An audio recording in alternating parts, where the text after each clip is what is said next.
paroissiens stéphanais vont ensemble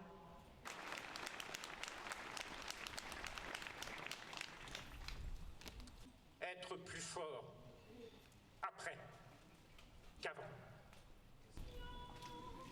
Délivre-nous, Seigneur. Délivre-nous, Seigneur. Délivre-nous.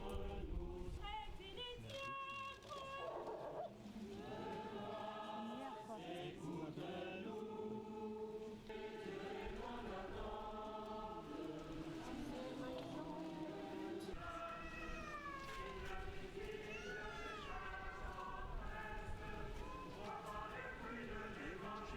Ni le drame de Jacques Hamel. Cette église communale que nous appelons communément la messe,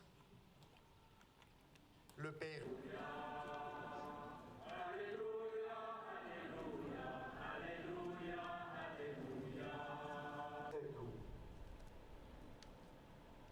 Nous en usons avec confiance.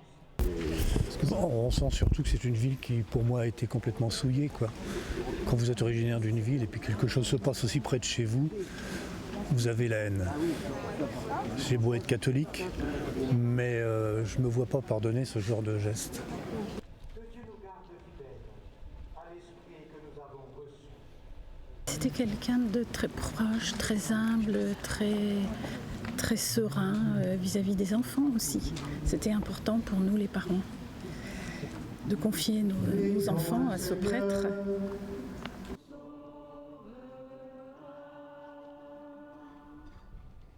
Ben oui, c'est important pour montrer que en fait, que nous, on est, en fait, on peut dire des vrais musulmans peut-être. On vient pour dire que ça, il ne faut pas que ça se reproduise. On est contre ce qui s'est passé. Et on est là, on veut être solidaire de nos frères chrétiens et catholiques pour être là, pour le donner, voilà. On a tenu à être là parce que moi, je viens de la mosquée. L'imam a dit, bon, ceux qui peuvent venir doivent y aller.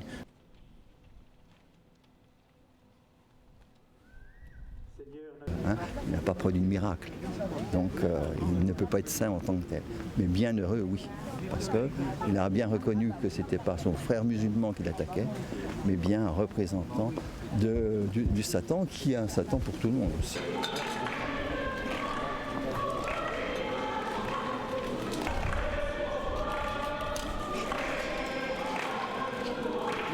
Alors j'ai pu annoncer que le pape François me dispensait du délai de 5 ans avant de commencer le processus qui pourrait aboutir à la béatification. Voilà, c'est une grande consolation, c'est une nouvelle que j'ai reçue officiellement hier. Et vous l'avez entendu, les fidèles ont applaudi spontanément à cette nouvelle. Voilà, c'est un geste exceptionnel de la part du pape. Cette dispense a été donnée. Le pape Jean-Paul II et Mère Teresa. Voilà, je crois que c'est le pape Jean-Paul II. Vous savez, le pape l'a dit, c'est un martyr, il est bienheureux, c'est en même temps un homme ordinaire. Je crois que le pape a été touché aussi par le fait que c'était un prêtre ordinaire. Et moi, ça m'a touché beaucoup. Voilà, c'est dans cette ville de Saint-Étienne de Rouvray, pour lequel on a tendance plutôt à en parler en difficulté. Et là, voilà, surgit un prêtre formidable, un prêtre qui mérite peut-être d'être sur les autels.